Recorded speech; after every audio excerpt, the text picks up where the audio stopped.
जय श्री कृष्णा। राधे राधे। सभी श्रद्धालु भक्त जनों को मेरा नमस्कार। आज आप सुनेंगे एक साथ 5 व्रत कथा। गरुड़ की कथा। कश्यप नाम के एक राजा थे। उनकी 12 रानी थी। उनमें से एक का नाम मीनता था। उसके एक पुत्र था। उसकी नाक गरुड़ पंछी की नाक के समान ऊंची उठी हुई और बड़ी बड़ी गोल आंखें थी। इसलिए सबने उसका नाम गरुड़ रख दिया था। 12 रानियों में एक दूसरे को नीचा दिखाने के लिए हमेशा और सी लगी रहती थी। वो एक दूसरे की खूब बुराई किया करती थी। मीनता उनमें से सबसे सीधी थी। दूसरी सब रानियों से उसकी इतनी अधिक बुराई की कि कश्यप ने उसे अंधारी कोठरी में बंद कर दिया। वहाँ उसके पुत्र गरुड़ को भी उससे मिलने नहीं दिया जाता था। गरुड़ बेचारा अकेला इधर उधर मारा मारा फिरता था। एक दिन यही घूमते हुए उसे एक साधु मिला। उसने गरुड़ से पूछा, तुम कौन हो और अकेले यहाँ क्या कर रहे हो? गरुड़ ने कहा, मेरे पिता ने मेरी माता को कैद कर लिया है, इसलिए मैं अकेला इधर उधर घूमता फिरता हूँ। तो तुम अपनी माता को कैद से छुड़ाते क्यों नहीं? साधु ने पूछा। गरुड़ ने कहा, मुझ में इतनी शक्ति कहाँ है। मेरे पिता बहुत बलवान है और वह मुझे भी कैद कर लेगा। साधु ने कहा, तो तुम भी बलवान क्यों नहीं बनते? गरुड़ ने कहा, यह कैसे हो सकता है? मैं कितना ही बड़ा क्यों ना हो जाऊं, रहूँगा तो अपने पिता से छोटा ही। साधु ने कहा, आहू में 12 होने से कोई 12 नहीं होता। मैं तुम्हें एक उपाय बताता हूँ। यहाँ से 100 योजन दूर हिमालय पर्वत पर एक झील है। उसके किनारे एक गुफा है। उसमें एक स्वर्ण कलश रखा है। उसमें अमृत है, जिसका एक घोट पीते ही तुम्हें इतनी शक्ति आ जाएगी कि तुम अपनी माता को कैद से छुड़ा सकोगे। उस कलश को उठाकर लाने का प्रयत्न मत करना, नहीं तो तुम वही कैद कर लिया जाओगे। साधु की बात सुनकर गरुड़ उसी समय हिमालय पर्वत की ओर चल दिया। रास्ते में उसे बड़ी कठिनाइयों का सामना करना पड़ा। बीहर बंजर मैदानों, झाड़ू झंडा वाले जंगलों को पार करता हुआ वह उस जगह पहुंच गया जहां से पहाड़ की चढ़ाई शुरू होती थी। तभी से उसने देखा कि पहाड़ के ऊपर एक जंगल में भयंकर आग लगी हुई है। उसकी लपेट आकाश तक ऊंची उठ रही है। उस जंगल को पार करके झील तक पहुंचना पाना उसके बस की बात नहीं थी। वह निराश होकर एक पत्थर के सहारे बैठकर उपाय सोचने लगा। थकन के कारण उसे नींद आ गई। जब उसकी आंख खुली तो उसने देखा कि घने काले बादल घेरते चले आ रहे हैं। वह सारे आकाश में छा गया और शाम से ही वर्षा की वह झड़ी लग गई कि रात भर घनघोर वर्षा होती रही। वह भीग कर सराबर हो गया था और ठंड से कांपने लगा था। सवेरे होते ही उसने देखा कि जंगल की आग वो बुझ चुकी थी। उसने आगे बढ़ना शुरू किया। जले हुए जंगल को पार करने के बाद उसे ऊपर चढ़ने में आनंद आने लगा था।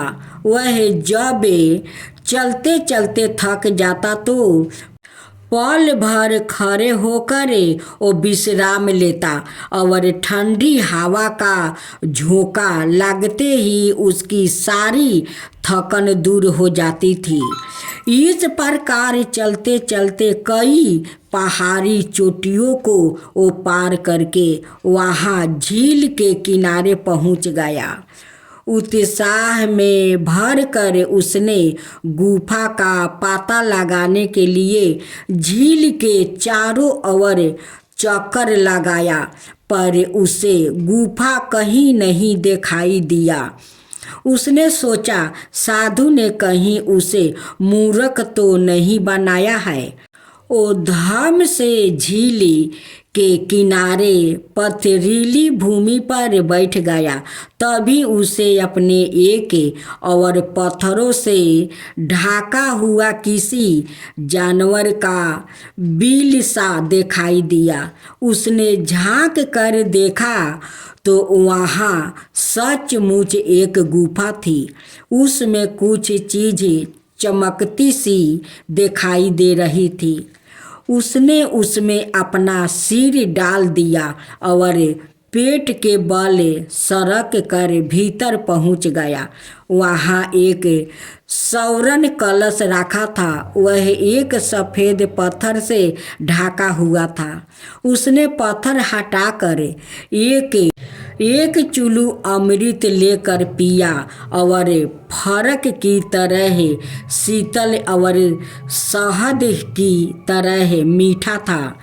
उसकी गले से नीचे उतरते ही एक बिजली सी उसके सारे शरीर में दौड़ गई। उसे लगने लगा कि वह पहले से कहीं अधिक बलवान है। फिर वह जिस तरह भीतर गया था उसी तरह पेट के बल सरक कर गुफा से वो बाहर निकल आया। बाहर निकलते ही पहाड़ से उतरने के लिए चल पड़ा। उतरने में उसे कुछ भी कठिनाई नहीं हुई। वह एक कदम आगे अपने आप चला जाता था। पहाड़ से उतर कर जंगल और मैदान पर करता हुआ वह अपने घर लौट आया। उसने राजा कश्यप के सामने जाकर कहा, मेरी माँ को कैद से आज़ाद करो। वह तुम्हारी पत्नी ही नहीं मेरी माँ भी है। तुम्हें उसे कैद रखने का कोई अधिकार नहीं है। तुमने उसे ना छोड़ा तो मैंने कोठरी के केवाड़ तोड़ दूंगा। कश्यप यह सुनकर हक्के बक्के से गरुड़ को देखते ही रह गया। वह कुछ कहे इससे पहले ही गरुड़ ने फिर से गरज कर कहा, तुम्हें यदि राजा होने का गर्व है तो आओ मुझसे युद्ध करो। यह तो तुम संसार में रहोगे या मैं। गरुड़ की इस चुनौती को सुनकर कश्यप का मुंह क्रोध से लाल हो गया। उनकी भुजाएं फड़कने लगी। उन्हें गरुड़ का शरीर पहले से अधिक बड़ा मालूम हो रहा था। उन्होंने मन में सोचा कि यदि मैंने इसे युद्ध में हरा दिया तो सब यही कहेंगे कि इस बालक को हरा कर तुमने कोई बड़ी विजय प्राप्ति नहीं की है, और यदि मैं इसे हार गया तो बड़ी बदनामी होगी। इसलिए उन्होंने बात बनाते हुए कहा, मैं तुमसे क्या युद्ध करूँगा। बालक, तू अपनी माँ को लेकर चला जा। गरुड़ अपनी माँ मीनता को कैद से आज़ाद करवा कर उसे अपने साथ लेकर अपने नाना दक्ष के घर चला गया। अब दूसरी कथा गणेश जी की शिव और पार्वती के 2 पुत्र थे, कार्तिकेय और गणेश। कार्तिकेय बड़े चतुर चालाक थे और गणेश बड़े सुस्त और आलसी। दोनों देखने में लगभग एक बराबर आहू के लगते थे। जब वह बड़े होकर विवाह के योग्य हुआ तो शिव पार्वती के सामने प्रश्न एक था कि दोनों में से पहले किसका विवाह किया जाए। उन्होंने एक दिन दोनों को अपने पास बुलाकर कहा, तुम अब बड़े हो गए हो, तुम्हें अब विवाह करके अपना अपना घर बसाना है। इसके लिए दुनिया के अनुभव ज्ञान की आवश्यकता होती है। इसलिए तुम दोनों जाओ और सारी पृथ्वी का चक्कर लगाकर आओ। तुम में से जो पहले आएगा उसी का विवाह हम पहले कर देंगे और जो बाद में आएगा उसका बाद में होगा। कार्तिकेय यह सुनते ही पृथ्वी का चक्कर लगाने के लिए चल दिया। गणेश भी गए पर थोड़ी देर बाद घर लौट आए। उन्होंने शिव पार्वती के चारों ओर एक चक्कर लगाया और उनके सामने आकर बैठ गया। शिव पार्वती ने पूछा, गणेश तुमने यह नाटक क्यों किया? गणेश बोले, आपने अनुभव ज्ञान प्राप्ति करने के लिए ही तो पृथ्वी का चक्कर लगाने को कहा था। पहले प्राप्ति किए हुए अनुभव ज्ञान से जोड़े बिना कोई अपने ज्ञान को आगे नहीं बढ़ा सकता है। अपने पूर्वजों के अनुभव ज्ञान की जानकारी प्राप्ति किए बिना मनुष्य का ज्ञान अधूरा ही रहता है। इसलिए मैंने सोचा कि पहले आपका अनुभव ज्ञान तो प्राप्ति कर लूं। शिव पार्वती गणेश की यह ज्ञान बुद्धि देखकर तंग रह गए। उन्होंने गणेश का विवाह दक्ष प्रजापति की पुत्री बुद्धि से कर दिया। बुद्धि से उनके 2 पुत्र हुआ जिनके नाम शुभ और लभ रखा गया। कार्तिकेय जब पृथ्वी का चक्कर लगाकर लौटे तो मन ही मन बहुत प्रसन्न हो रहे थे कि गणेश तो अभी लौटे नहीं होंगे, इसलिए उनका विवाह पहले हो जाएगा। तब उन्हें यह गाता हुआ कि गणेश का विवाह हो गया है और उनके 2 पुत्र भी हैं, तो उन्हें बड़ी निराश हुई। उन्हें यह लगा कि इनके माता पिता ने उनके साथ बड़ा अन्याय किया है और बहाना करके उन्हें घर से दूर भेज दिया था। इसलिए उन्होंने विवाह ना करने की कसम खा ली है और कभी विवाह नहीं करेगा। अब भस्मासुर की कथा। अब से हजारों बरस पहले की बात है। शिव जी कैलाश पर्वत पर रहा करते थे। उनकी वाणी में अद्भुत शक्ति थी। वह जिसे जो कुछ कह देते वह सच हो जाता था। वह सारी कलाओं को जानते थे और नृत्य कला में तो उनकी बराबरी कोई नहीं कर सकता था। इस पर भी वह बड़े सरल स्वभाव के थे। उनसे जो कुछ मांगता वो दे देते। एक बार एक करूप जंगली जाति का मनुष्य उनके पास आया और बोला, महाराज, मैं आपके पास रहकर आपकी सेवा करना चाहता हूँ। शिव जी ने उसे अपने पास रखने की आज्ञा दे दिया। सेवा करते करते जब बहुत दिन बीत गया तो एक दिन शिव जी ने उससे कहा, मैं तेरी सेवा से प्रसन्न हूँ, बोल तू क्या चाहता है। उसने कहा, मैं चाहता हूँ कि मुझ में कुछ अद्भुत शक्ति हो जिससे दुनिया के सब आदमी मुझसे भय माने, मेरा आदर करे। आप मुझे यह वरदान दीजिए कि मैं जिसके सिर पर हाथ रख दूं वह उसी समय भस्म हो जाए। शिव जी ने बिना सोचे समझे कह दिया, जा, ऐसा ही होगा। और उसी समय से उसका नाम भस्मासुर रख दिया।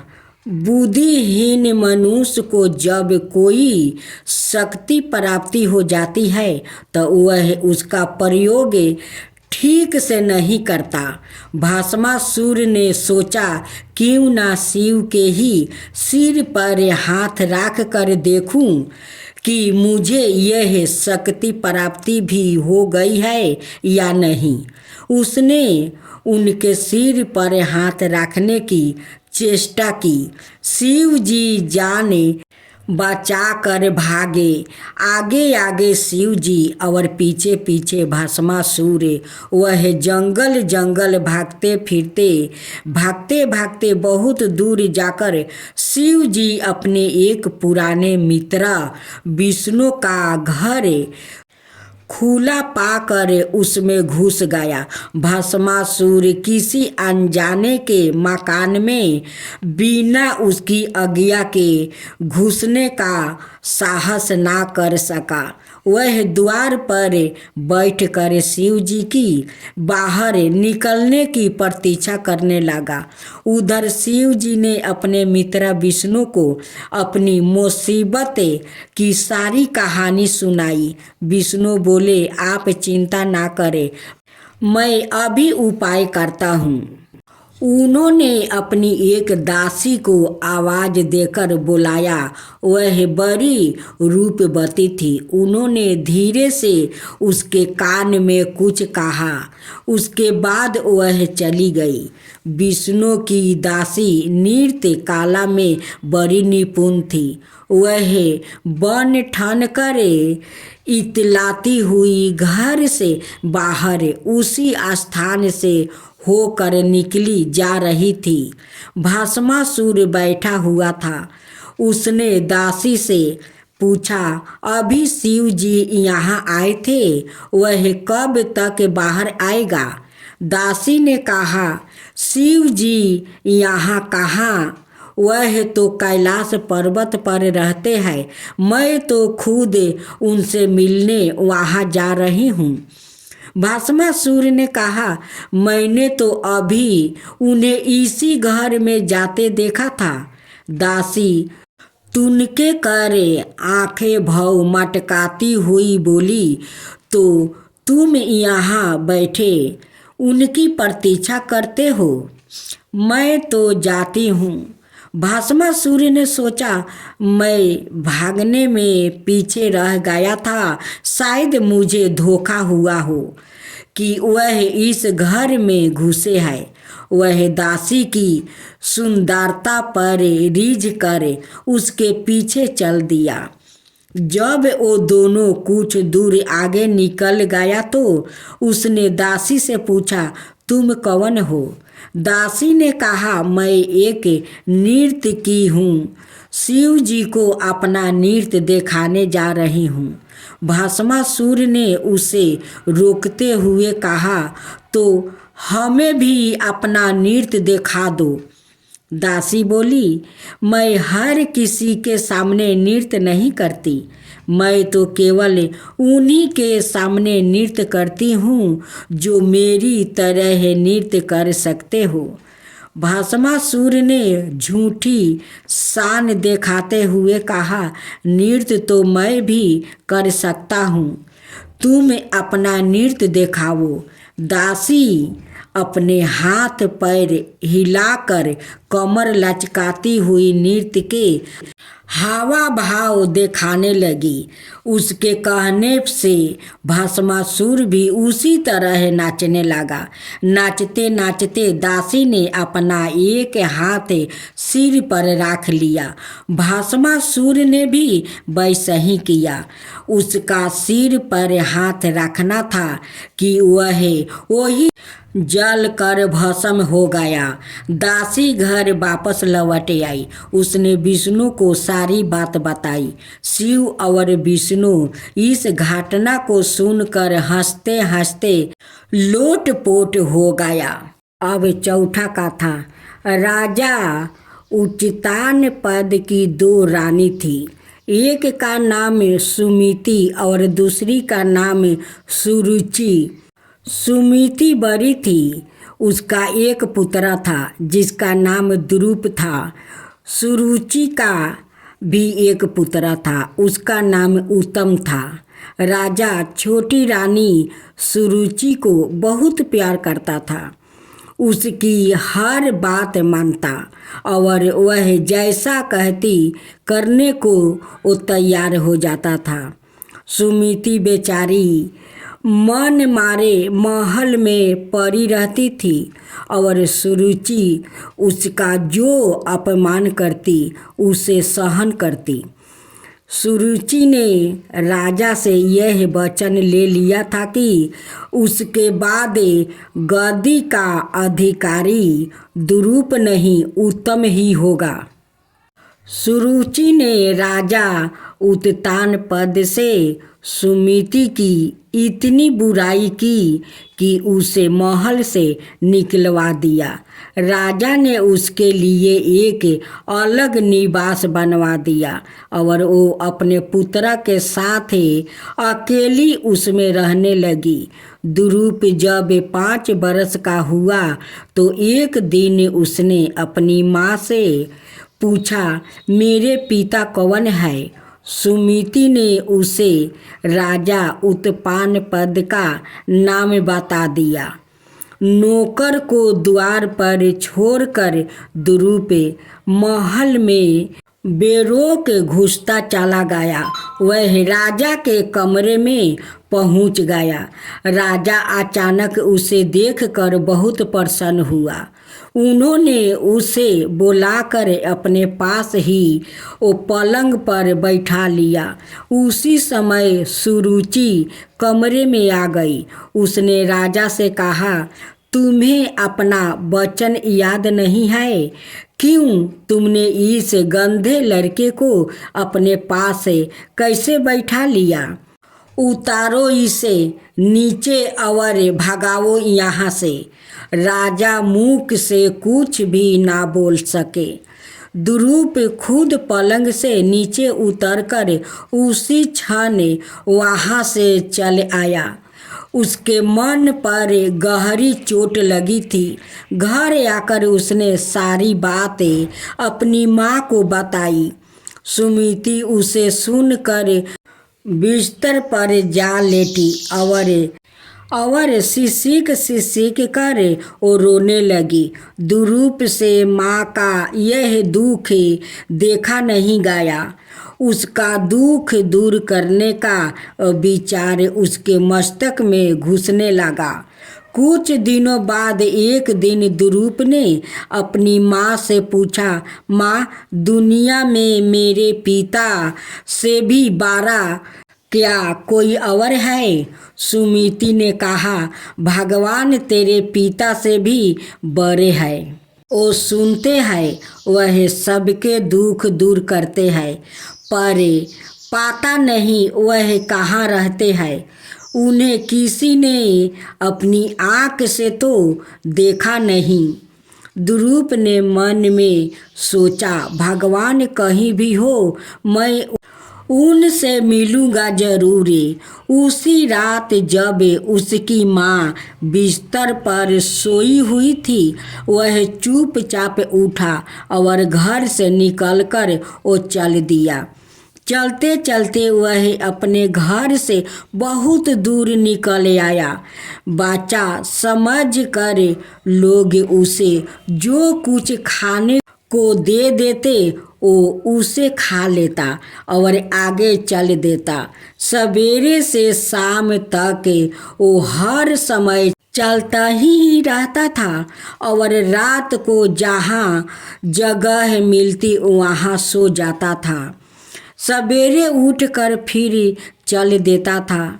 उसके मन में एक ही इच्छा थी कि भगवान उसे कहीं मिल जाए। वह अपने पिता से भी बड़े किसी राजा की मन में कल्पना करता, पर वैसा कोई उसे मिलता ही नहीं था।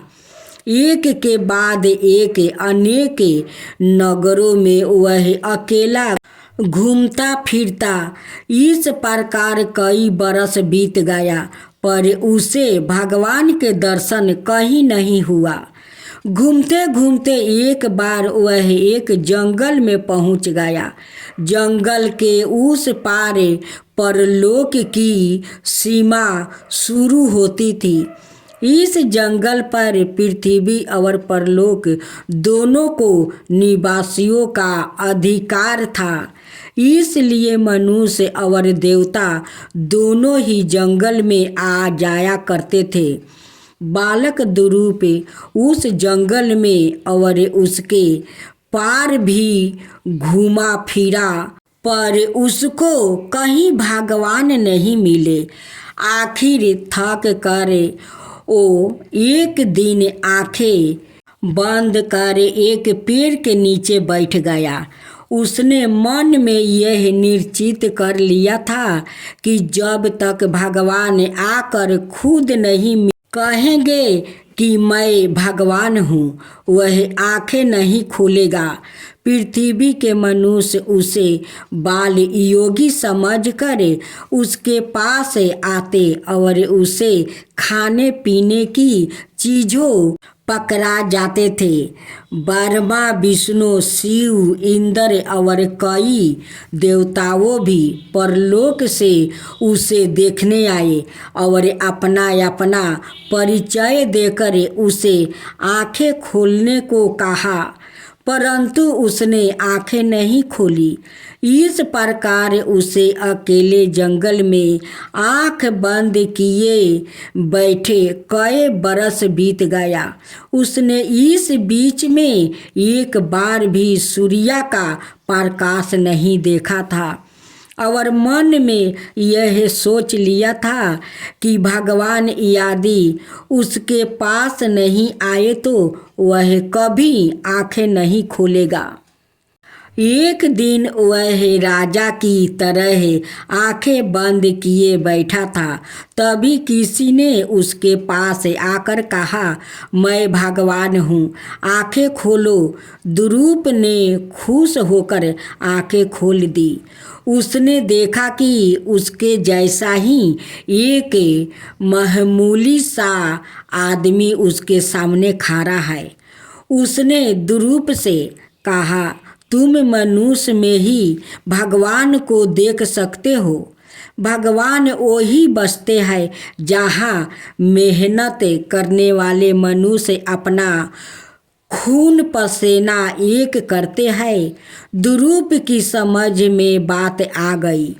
उसने उसी समय से उठकर मेहनत करने वाले गरीबों की सेवा का काम शुरू कर दिया। वह उनकी बस्ती में जाकर उन्हें सुख पहुंचाने का काम करता, उनके घरों की सफाई करता, उनका बच्चों को नहला धोला देता, कोई बीमार हो तो रात दिन उसके पास बैठकर उसकी सेवा करता था। इस प्रकार बरस बीतते गए। वह राज्य भर के गरीबों लोगों की वो बस्तियों में बहुत लोकप्रिय हो गया था। उधर उच्चतान पद काफी बूढ़े हो गए थे। राज्य में शासन का काम उनसे नहीं संभाला जाता था। उनका पुत्र उत्तम अब बड़ा हो गया था। उन्होंने सोचा कि अब उत्तम को राजा बना देना चाहिए। सुरुचि यह सोचकर बहुत खुश थी कि वह अब राजमाता कहलाएगी। जब यह खबर राज्य की जनता में पहुंची तो लोग सोचने लगे कि हमारा सुना हुआ कोई व्याकृत राजा क्यों न बने। राज्य में जगह जगह से यह आवाज़ उठने लगी कि हम नहीं चाहते कि हमारे ऊपर कोई राजा थोप दिया जाए। हम अपना राजा खुद चुनेंगे। जनता अपनी इस मांग को लेकर विद्रोह करने को तैयार हो गए। राजा को ही नहीं, सुरुचि को भी जनता की इस मांग के आगे झुकना पड़ा। उत्तम और दुरूप में चुनाव हुआ। अधिकारी लोगों ने दुरूप के पक्ष में वो मत दिया। दुरूप राजा चुन लिया गया। सुमिति राजमाता बन गई। पर राजा बन जाने के बाद भी दुरूप ने सुरुचि और उत्तम से कोई बदला नहीं लिया। अब पांचवा कथा बहुत पुराने समय की बात है। पृथ्वी और स्वर्ग नाम के दो राज्य थे। स्वर्ग पृथ्वी से बहुत ऊपर आकाश के भी उस पार था। उसमें देवता रहा करते थे।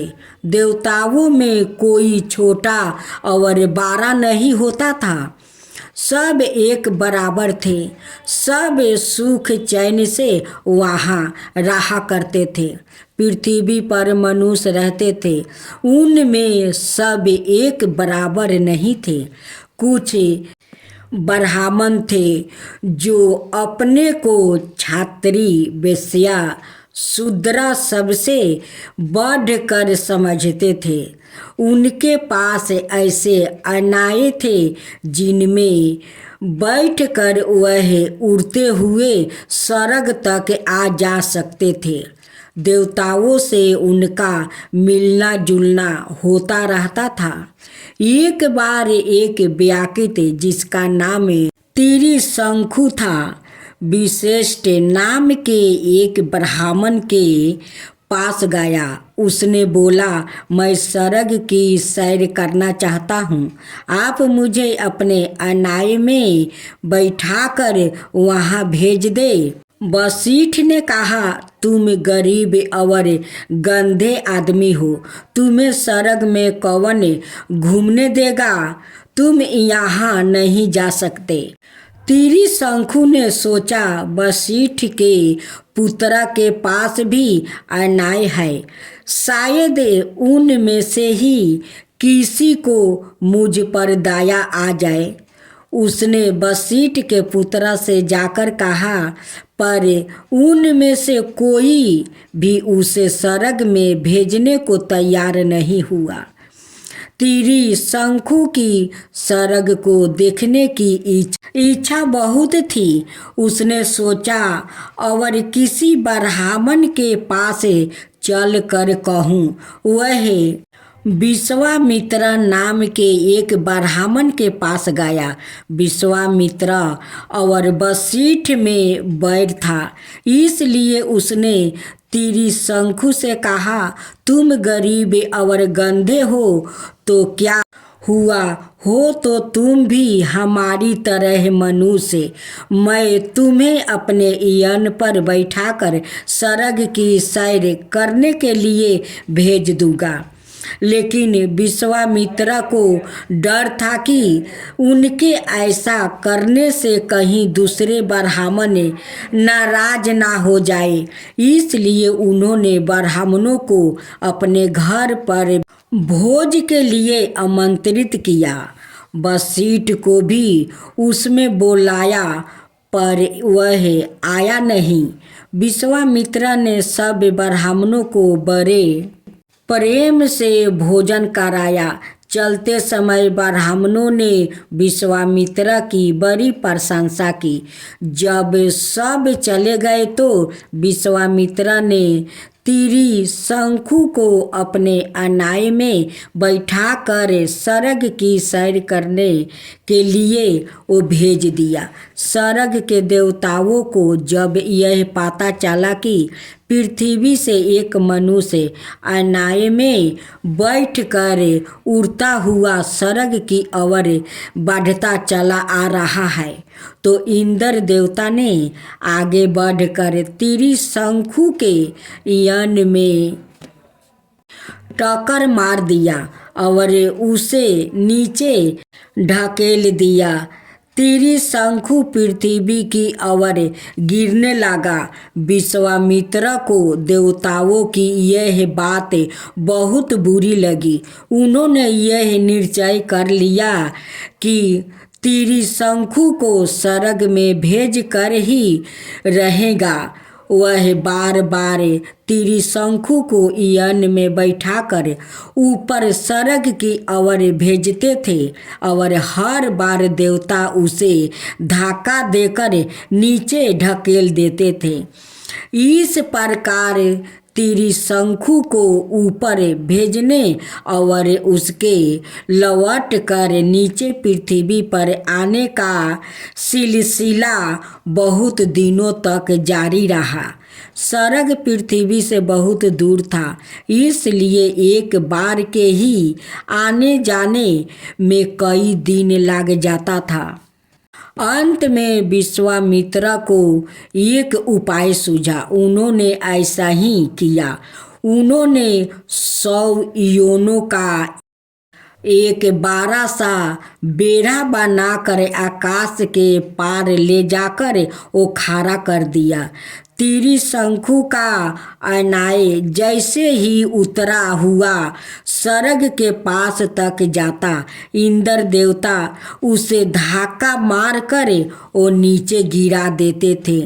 तब त्रिशंकु यानों के उस बेड़े पर ही रोक जाता था और वहीं से उड़ान भर कर यान को फिर स्वर्ग की ओर ले जाता था। विश्वामित्र के पुत्रा धीरे धीरे बेड़े को और उठाते रहे। इस प्रकार उनका बेड़ा स्वर्ग के बहुत पास तक पहुंच गया। इससे त्रिशंकु को अपना यान बार बार उड़ा कर स्वर्ग की ओर ले जाने में आसानी हो गई। कोशिश करते करते एक दिन त्रिशंकु ने अपना यान बेड़े पर से इतनी तेजी से उड़ाया कि वह फूले से ऊपर निकल गया। धक्का मारने के लिए तैयार इंद्र देवता उसे देखते ही रह गया। त्रिशंकु स्वर्ग में पहुंच गया। त्रिशंकु ने स्वर्ग में खूब सैर किया। उसे वहाँ बहुत अच्छा लगा। विश्वामित्र के 100 पुत्र अपने अपने यौन लेकर वहाँ से नीचे पृथ्वी पर लौट आए और त्रिशंकु के नीचे लौट कर आने की प्रतीक्षा करने लगा।